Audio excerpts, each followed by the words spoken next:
السلام علیکم، میں ہوں فاروق بلوچ، بزنس جرنلسٹ سما ڈیجیٹل۔ جب آپ کے بچے کا اسکول کا سال ختم ہوتا ہے تو اسکول والے اس کو ایک رپورٹ کارڈ دیتے ہیں جس میں اس کے پورے سال کی کارکردگی ہوتی ہے، یعنی وہ بچہ کہاں پر ہوشیار ہے، کہاں پر ویک ہے، ٹارگٹس اچیو کیے یا نہیں کیے، فیل ہوا یا پاس۔ بالکل اسی طرح جب حکومت کا مالی سال کمپلیٹ ہوتا ہے تو وہ بھی اپنا رپورٹ کارڈ عوام کے سامنے رکھتی ہے۔ اس کو حکومت پاکستان اکنامک سروے کہتی ہے۔ تحریک انصاف حکومت کا دوسرا مالی سال 30 جون کو ختم ہو رہا ہے اور اس کا رپورٹ کارڈ یعنی جو اکنامک پرفارمنس رہی ہے وہ انہوں نے آج جاری کر دی ہے، اور اس کا ہم جائزہ ضرور لیں گے کہ حکومت نے کیسی کارکردگی دکھائی اور معیشت نے کس رفتار سے ترقی کی۔ لیکن پہلے ہم بات کرتے ہیں اخراجات کی۔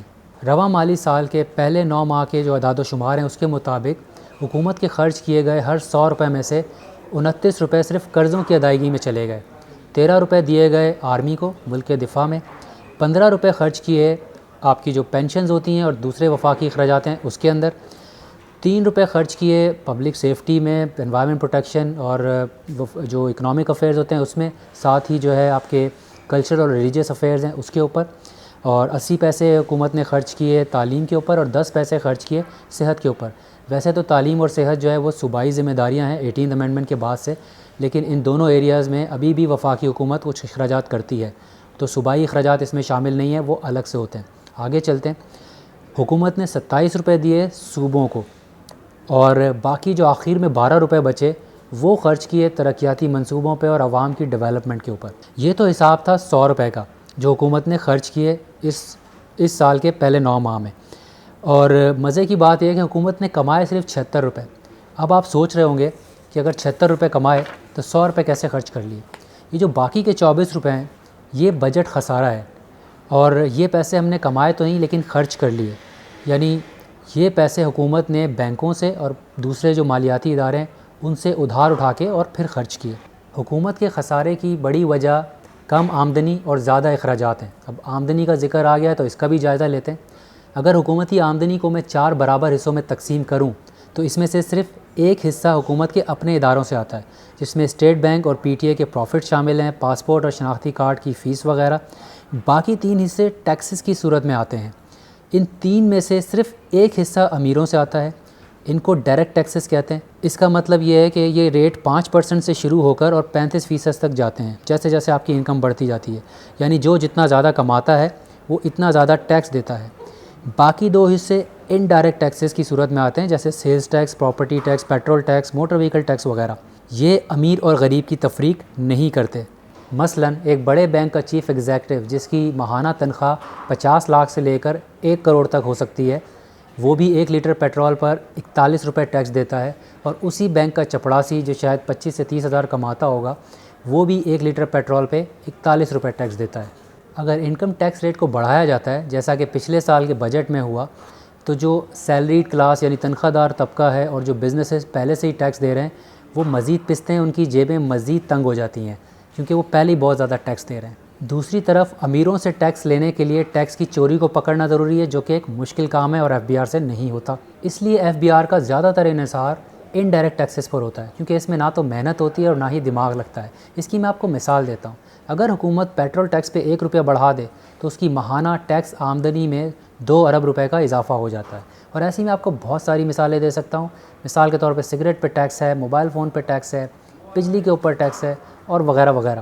یہ سلسلہ سالوں سے چل رہا ہے۔ ہر حکومت ٹیکس نیٹ بڑھانے کی بات کرتی ہے، ہر سال بجٹ میں بڑے بڑے ٹیکس کلیکشن کے ٹارگٹ رکھے جاتے ہیں، لیکن سال پورا ہونے تک وہ ٹارگٹ اچیو نہیں ہوتا۔ اس سال بھی معاملات کچھ ایسے ہی رہے۔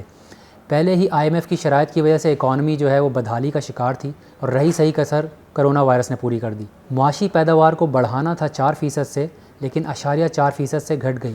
یہ 7 دہائیوں میں پہلی بار ایسا ہوا ہے کہ ہماری جو اکنامک گروتھ ہے وہ مائنس میں چلی گئی، اور جو عالمی اداروں کی حالیہ رپورٹس آئی ہیں اس کے مطابق یہ -1.5% تک جا سکتی ہے سال ختم ہونے تک۔ معیشت کے 3 اہم سیکٹر یعنی ایگریکلچر، انڈسٹری اور سروسز، تینوں میں جو ٹارگٹس رکھے گئے تھے وہ میٹ نہیں ہو سکے، بلکہ اگر انڈسٹری اور سروسز کی بات کی جائے وہ تو مائنس میں چلی گئی۔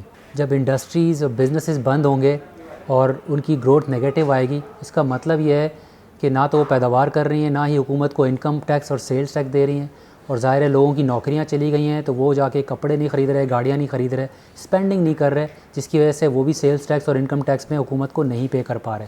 اور یہی وجہ ہے کہ حکومت نے جو ٹیکس کلیکشن کا جو ٹارگٹ رکھا تھا آمدنی کا وہ بھی میٹ نہیں کیا.